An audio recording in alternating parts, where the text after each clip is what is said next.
Hello everyone, and welcome to tonight's live Instagram live. So, hi Megan, hi Lynette, hi legal legends. Okay, so my guest for tonight is the lovely Adele Barnard, also known as our money bestie. If you do not know Adele, I will read you a short bio to tell you more about her before I let her join. So, Adele Barnard is a financial planner, investment professional, and educator. She has been in the financial services industry for 10 years. Adele believes in normalizing money conversations so that everyone can live financially confident. She has been featured on Sanlam Mula Money Season 1 and 2, SABC News, and ETV Morning Show. And she's also a regular on radio and social media platforms. Okay, so I'm going to let Adele join. Hmm. Adele, I just accepted you. Hi, Oh, there Lara. you go. Hi, Oh, Janet. How are you? oh, wow, how are you? Let me just turn my cell phone. Yes. Sorry, yeah, There we go. you Perfect. can see And you're looking gorgeous in your pink. Instagram live. Like, I have no idea. 100% relaxed. This is perfect. Okay, I am fantastic. so So, how are you? Like, how's Women's Month been this far? Women's Month is always busy, but busy is good. And especially, we need to get the financial gospel out there, always say. Just this morning, I did a session as well for ladies. Uh-huh. So I am very fortunate and excited. And you are looking incredible in your pink. Thank I'm you not so wearing much. pink this eve. But yeah, thanks for having me, Danielle. Thank you so much for being here. So, firstly, I just want us to focus on what is financial abuse actually. So, in South Africa, as many of you might know, financial abuse is also a form of domestic violence, and it's also something that you can get a protection order for. So, let's look at some examples of financial abuse before I start asking Adele some questions. So, firstly, financial abuse can be anything like prohibiting someone from working, not allowing someone to have their own bank account, uh, basically taking out debt in their name, not allowing them to actually spend their money that they have earned, or in some instances, not being able to work. Or if they work, then the partner might sabotage them by actually contacting their employers, or, for example, spreading rumors at their workplace. So it can really be a wide array of things. Um, but so my first question for Adele, I just want to see here. So firstly, I know you love budgeting. So can you tell us what and how would you recommend someone starts budgeting for actually leaving a relationship that just doesn't make them happy anymore? Mm, mm. Sure, Danielle. It's incredible the information you're sharing this evening, especially, sorry, just to backtrack a bit. Something I also see often is where, the female or will take out debt for her partner. And that's something I'm like always advocating to not do not continue doing that because what if he leaves or doesn't pay it back? And so often as females, I don't know why we feel as if we have to take that responsibility or do that. But to answer your question with budgeting, and it's tough because in a lot of cases, these typical males or the partner, they're very controlling and possessive. So it's very tough, even if it sounds as simple as having a budget. I'm very aware that it's tough in these types of circumstances to have something as a budget, because obviously they want to know where you are, what you do, have access to your phone and everything all the time. So the first thing would be I would rather call it like an escape plan, I think, and have a separate type of bank account and literally make sure that you can channel funds in a way to that account, whether it's with having a side hustle or additional stream of income that he or she is not aware of, but literally I almost want to say like living a separate financial life almost, if that makes sense. Yeah, and obviously I'm aware it's a tough conversation to have and to go through, but definitely budgeting, but in a different manner. Yeah, okay, so that's very good advice. So I know that one of the questions that I received on Instagram was, would you recommend someone actually like start a bank account but in somebody else's name? So let's say, for example, a sister or a friend or something like that, and then basically save money like that. Like, would you recommend that, or is there something that you must look out for? 100%. I just want to put a disclaimer: this is not financial advice that we're giving this evening. So that everyone, if they need advice, get in touch with yourself or myself. But 100%, that is a good idea. But really, remember, if it's in someone else's name, you don't have access to those funds, right? So it must really be someone that you trust with your life. To kind of put those getaway funds or your escape plan funds into an account. For me, that I'm maybe a bit too risk averse. I think that is a bit risky. I would still prefer, if my main bank is with one of the big four banks, I will have a smaller account with one of the smaller banks. I will literally, I don't want to say hide the card in the garden or wherever that he or she can't find it. And the details I will make sure I lock away.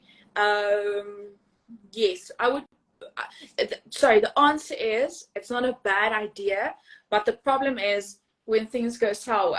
Just in the week, I read in the Sunday newspaper, it's a bit tabloidish, but these two girlfriends, they've been friends for years, and now the one split on the other one, and it's horrible because now a third party that has nothing to do with it is involved with this, because these two friends that have been friends for years have now split on one another. So I always say, we all love one another and everything's hunky-dory and happy-go-lucky, but when things turn sour, you must make sure that, you can only technically depend on yourself, I almost feel. Yeah, I think that's very good advice, because I mean, like, you don't plan on something going south, but I mean, anything can happen these days. 100%. And what if something happens to your friend or your sister, then in an accident and they get killed? Now that money forms part of their estate. It's not yours. Technically it is yours, but it's not, because it's in their name.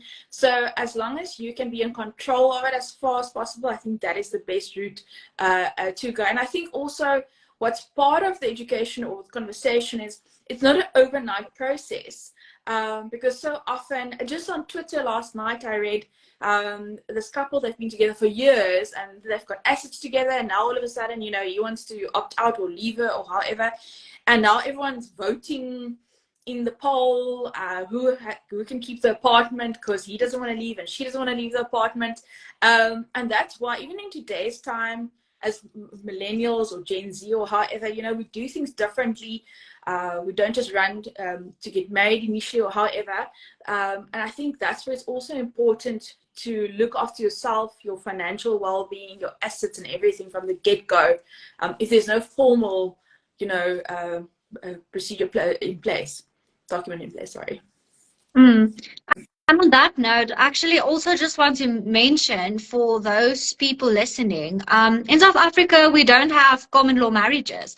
So if you live with someone, I know I had this one organization contact me and for legal advice, and most of the people were actually living in a very small village where they don't really have access to a lot of information. And this one man, I think he was in his 70s, he was married to this lady, but they never really got married, but she was his wife, and they lived together like husband and wife for 30 years. And she passed away, the house was in her name, her children came to the house and they were like, sorry, you have to leave now. And then he was literally like left homeless. And that's the thing, like a lot of people don't know, if you aren't physically married, then you won't be able to claim assets when you guys split. So please, if you plan on living with someone, not getting married, make sure that you are educated on what your rights are. Make sure that you have what they call a cohabitation agreement. You can contact any attorney and they can help you with that. Okay, so back back to finances. So I read this interesting statistic that said that about 70% of people who claim to have been like economically or financially abused actually don't have their own bank Mm, accounts. mm. So what's your views on couples actually having the same bank account and one bank account only? I think that also ties in with our very high divorce rate for some reason, possibly. But anyways, Danielle, for me, 100%, I believe you should have your own bank account. I definitely do believe there should be transparency, especially if you're married or cohabitating or however. But I do think like you should have control. I don't think at any, or maybe I'm just too much of a control freak. I don't know, but you should have control over your finances. And as well as the other party, make sure that everyone brings their game to the party. I think that is what it comes down to. But I would not feel comfortable. I mean, I've had my own card since I've been very young, so I can only imagine not having access to it. But I think we have to be realistic. I mean, given our demographics and some females that are stay-at-home moms or however, they are limited. But I would really recommend to have that optional, try to have that conversation, because surely the statistics you've shared with us ends up in the reason for said violence, etc. Definitely. No, I agree with you. I mean, like, if you are financially dependent, it's very hard to leave. Mm, Like, I mean, yeah, especially if you have kids, I think mm, that's the worst because, yeah, like, it's fine for you to leave. I mean, you're fine with living in your car, for example, but you can't yeah, do that to kids. 100%. So, yeah. And you can also find out, I'm not familiar now nationally, Mm. but I stay in Cape Town in the Western Cape, and there's like a safe home very close down the road from us, where they do amazing work to take in ladies and their kids, for example, that where the husband is now top dog worker, and because he's literally in charge. And this is not a male bashing session, please. I just want Of to put course not, no. yeah, but in this specific case now, and the lady like literally had no funds, nothing's in her name, and the safe house was the perfect escape plan in that instance, where she got the necessary support, etc. So I think that's also an alternative, because sometimes you can't you hypothetically you studied or you haven't worked for many years, it's tough entering the job market again. There are so many factors we have to take into consideration, that it's not a one size fits all solution. So whether it's budgeting, whether it's having your own bank account, whether it's just stashing money away for yourself with a rainy day, finding out about a safe house, chatting to a trustworthy, reliable family and friends, or whoever, but really someone you can trust, that's not going to now go share your whole heartbreak or your whole story with someone else. I think that's also something to take note of and into consideration. Definitely. Before I continue, I just want to say I love your eyebrows. Oh my word. It's beautiful. Your face just pops. I'll send you my tools Yes, later. yes, please Thanks. do. So basically what you said is it all comes down to education. So Mm, like educating yourself. So let's say, for example, someone doesn't really have the finances to speak mm, to an expert mm, right now. mm, Who can they follow on social media just to give them a bit more mm, financial literacy mm. to better their financial literacy? Who can they follow on social media? Okay, 100%. So specifically with regard to financial planning now. Yes. Okay, great. Definitely myself, obviously, at Adele Barnard, definitely. I think I do drop a lot of gems and nuggets when I'm active on social media. But my other favorite is definitely Nicolette Mashile. As you all know, I'm a big fan of her work. And I think what she does so incredibly well is she speaks to everyone. So irrelevant of your culture, your background, financial standing in South Africa, whether you're young or older or however, there will be a video of content that you can relate with. And thanks to AI and all the smart tech people, once you watch her YouTubes, Maya on Money, she's a journalist, financial journalist, the rest will just pop up. Mpalu, I'm a big fan of as well. she's also she's on Instagram, and she wrote a book, You're Not Broke, You're Pre-Rich. I'm a big fan of her work as well. So many, they don't give advice, like myself, that's a accredited and registered financial planner, but it's fantastic to follow these ladies and use these platforms, because the more we know, the better we do at the end of the day. And especially in this economy right now, luckily I think inflation went down a bit, or it's the lowest it's been now in a year or 2 years. But we still find ourselves that because of the high interest rates, people are struggling to make ends meet. And on top of that, you're stressed out about your finances. Now you take it on your partner. Now you don't want to go to work because you're stressed at work. It's a whole snowball effect, I almost want to say, or you take it out on the kids. And I think the best care is self-care. And part of that self-care is financial self-care, to make time for your finances. And now I think the question I get so often is, or we think as humans, when I earn more money, when I've got that job, it's X, Y, Z, always it's the next thing.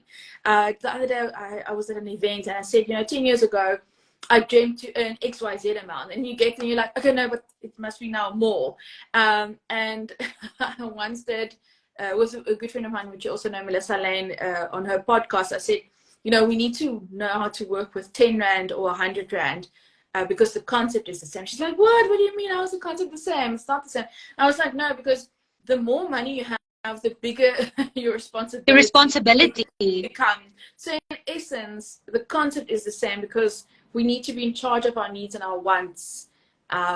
What is a need? What is a want? What's a necessity? What's a luxury? Etc. But I always think, and especially on our very important topic this evening, and I think it's been such a big drive for myself and in my business, is to educate and equip females that they are financially confident.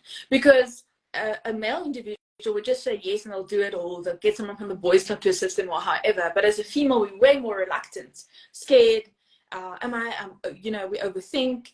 I must say I've seen a massive shift. I mean, I've been 10 years in the industry, so I have seen a shift. We're coming out of our shells and we're seeing things and we're exploring. So I think we differ a bit, but I mean, our generations, the narrative is different going forward.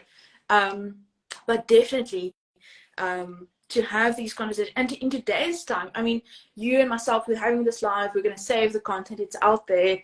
Saturday evening someone can rewatch this or however. It just makes sure you listen also to accredited and registered people like myself, like you, as well. And not if someone is promising you the world and the stars. It's the same as online dating. Not online dating, but people catfishing you, however. Like what you put out, it's what you'll receive back. Definitely. And I think we should also just mention these people literally just sliding into your DMs telling you, hello, I can take your 2,000 Rand and turn it into 20,000 in 1 week. No, it's a scam. If it's too good to be true, then it's not true. Just don't follow that. So I love you.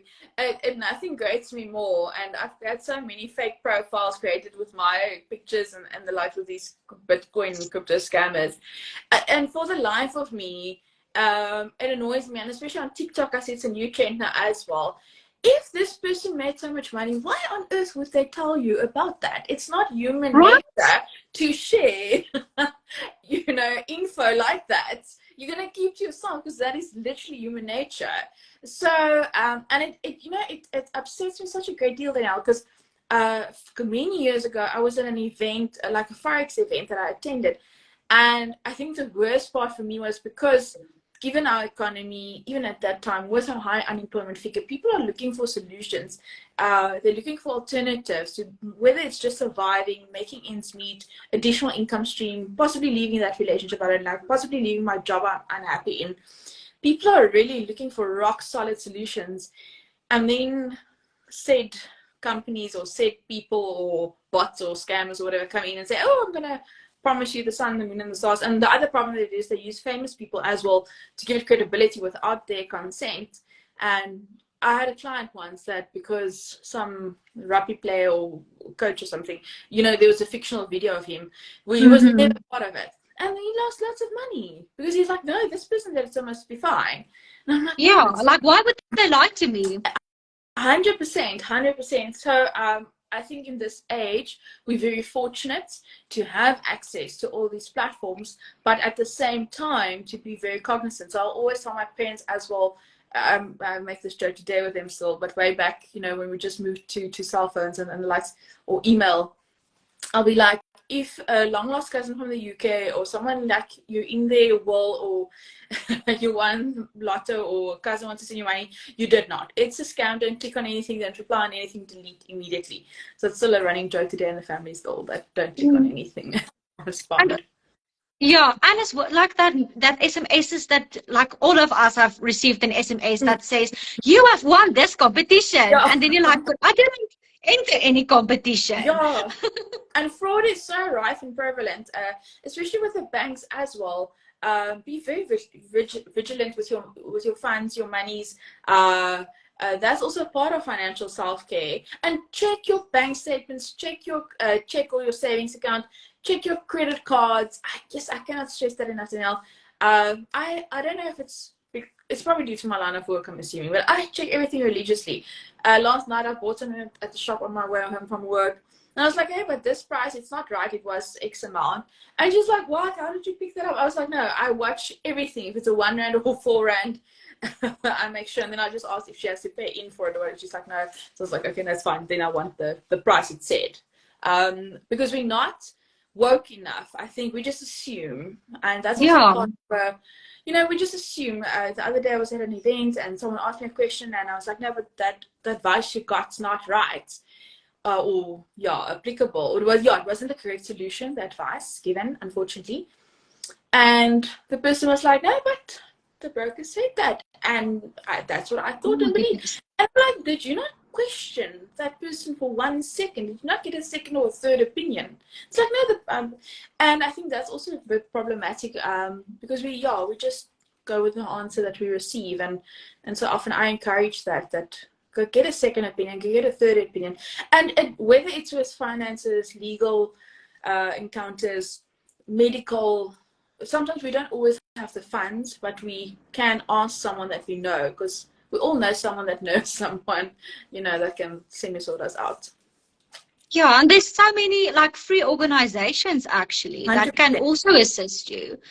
So just to circle back to when we were speaking about especially like stay-at-home parents. So do you have any advice for somebody who wants to be a stay-at-home parent and their partner is like, yes, you must stay at home and look after the children?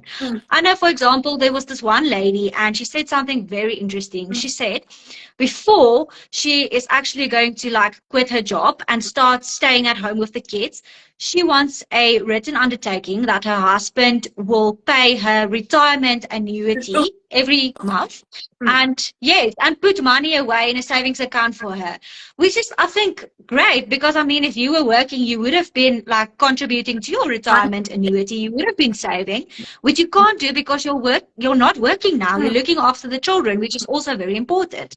So what advice do you have for somebody who may be in that situation? Nettie is agreeing, and I love that. That woman is incredibly smart. Hats off to her. Please also send her my way. And I'm joking. So clever, because I have a client. Well, we're good friends today, so she won't mind me sharing. And at the time when she just became a client, so she made a joke. She's like, Adele, I'm part of a whole divorce club of moms, and I want to send everyone your way. This was now a couple of years ago. And the horrible part is, so these were ladies that married to professionals. You know, the husbands are professionals still today, and most of them had to go back to work. They didn't have sufficient retirement savings. They're working today still. So I absolutely love what that lady did, because we all love one another now, but 20 years, 25 years, 30 years from now, maybe you get traded into a younger model. We don't know. So, and especially with South Africa, we have one of the highest divorce rates in the world, due to various reasons. And I think that is such a smart move, because you're not always guaranteed of what the settlement will look like. Will you be financially looked after? What is the court going to say? Maybe you can go work again. Maybe you can fall back onto something. You know, the other day I received a gift, and what was so significant is the lady I went to go to for, it was now for a nail experience, or she did my nails, and she's like, okay, she wasn't divorced now, but she was like, she's old and where will she start? And she started a nail business. So if you are comfortable and you've got the opportunity and you've got access to funds to go explore and study, but not everyone has that. So yeah, kudos to that lady. Very clever move, because I can attest firsthand of my divorce mommy club that yeah, unfortunately things did not turn out as rosy. And you know, they also, whenever I speak to them individually, it does come out they never imagined life in their 50s now, working still, because they were also used to a certain way of life before. Yeah, it's very important. I just want to say I'm actually that lady. I said that to my husband, and he was like, okay. No, but that's Um, right. Danielle, yeah, you're right on the money, because and it's well done for looking at your retirement plan as well. But like, also I think the conversation is that, you know, we don't know what the future holds for none of us. And you know, always it's not, I don't step over the line, maybe he steps over the line or she steps over the line. We don't know. Just this afternoon on my way driving back from an appointment, I listened to 5FM, and the topic was so interesting. It's about sharing passwords, and the views were quite wild. Like, and the one's like, no, you have to share your password because what if something happens? And the one lady said, no, I don't need password, I just need the bank pin of the part, which I find quite funny. it's hilarious. Oh my word. Okay, so retirement annuity and then savings plan. Anything else you would recommend for somebody in that situation? If you have, I think also if you've got financial dependents, and it's not only kids I'm talking about, but possibly family members that's financially dependent on you, sorry, definitely something like life cover. Look at your will. I always say look at your own personal financial planning first, even if you're in a relationship, in a partnership, if you are married, and then jointly and collectively. And the same things apply. Looking at your savings for a rainy day, budgeting, retirement planning, life insurance, a will, investments if possible. And I know investments or savings is such a luxury term to use in our economy right now, very much aware. So yeah, I think the planning would definitely remain the same if you have dependents. And even if you don't have dependents or you don't have assets in your name, the same still applies. You still need to have a will, because what if you win the lotto or you inherit something, and something happens to you and you never had a valid will? We don't know what you know, the future holds. And also I think it's not also an age thing. I mean, just in the week we had Derek Watson passed, we had Angie U, the rapper, the Afrikaans rapper, she was 24, passed of lung cancer. So we don't know when our cross, like die lijntjie getref word nie. So yeah, I think I encourage it for everyone. And it's not nice topics to talk about. It's never nice to talk about death and these type of things, but it's reality. It is reality, definitely. No, I agree with you. Okay, so then another question we received was if I want to go back to working. So I haven't been working for, let's say, 10 years, 5 or 10 years. How do I get back in the job market? Like, do you have any suggestions? Oh, that's a bit of a tough one, because it depends now what was your background before. But today we're so flexible. Like the lady of the nails is now the perfect example. I think she did something with accounting or actuarial science or something totally different. Now she's doing nails. I see that quite often. So in today's time, it is relatively easy if you have access to pursue your passion, start an online business, start a coaching business, or marketing or nail industry or beauty or hair or whatever. But yeah, just make sure that you know that it's profitable. That's the other thing, because it's easy to have a business, but you need to make money to survive. And I think what I will also add there is that you also take into consideration, okay, what if I am limited because maybe I still have kids and I need to look after them? Virtual jobs, it's all the rage. There's even this group, I forgot the name now, I'll share it with you afterwards. I met a lady at the function and it just slipped my mind. It was 20 years ago, she started this company for all moms to join. It's like a portal platform. So if you're a mom and you don't want to go do the whole 9 to 5, you want to have flexi hours, it's like a placement, an HR firm for mommies. She specializes in for moms, catering for moms specifically. For the life of me, I cannot remember the name now, but it's so incredible because her business started because she was struggling to find employment. So I can't remember what English, maybe she was in fashion, I can't remember. And she had 2 kids and she couldn't go back because everyone was like, no, she needs to travel, no, she needs to work 9 to 5, no, she can't work from home. And this was about, give or take, I'm paraphrasing now from my memory, 20 years ago. So this is way before Zoom, way before COVID, way before hybrid, lockdown life, work from home. And she started this platform to cater specifically for moms. So you'll see a lot of moms sometimes in a sales type environment where it's a bit flexible, network marketing, affiliate marketing. So there are options, and especially today, I think as a mom, you've got more flexibility. I'm not a mom, I'm just a cat mom, so I don't want to speak on behalf of all the moms. Also cat mom. But you also have a black cat, right? Yeah, she's trying Yeah. brown but black. Yeah, she is. I have 2 of them. Yes, lovely. So yeah, I don't want to speak like on behalf of moms with babies or kids because I can't 100% relate, but that is a platform and an option because you've got that flexibility if you want to go pick up your kids from school or whatever it will be at the sports day. And she started that platform. I'll share it with you afterwards. For the life of me, I can't remember the name now. No worries. Yeah, we can perhaps share it in the comments afterwards, and then people can just like have a look if they're interested. Yes, yeah. I love that. So yeah, no, I totally agree with you there. I mean, YouTube, if you just have access to internet, like YouTube is amazing. You can learn to do anything on YouTube. Like 100%. It's amazing. Like people are so creative. Yeah, 100%. Oh yeah, I didn't even think of YouTube. If you've got access or can find a way to get access, YouTube's incredible. I know I've worked with so many makeup artists that you will never believe that. And then whenever I ask, because I'm a chatty Cathy, and they'll be like, no, I taught myself from a young age. I just consumed all the content. Another example is actually Willem Botha, the singer Willem Botha. I watched an interview with him the other day.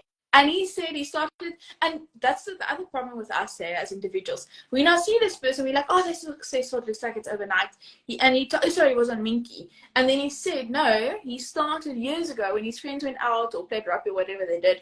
He would watch YouTube tutorials of how to do makeup.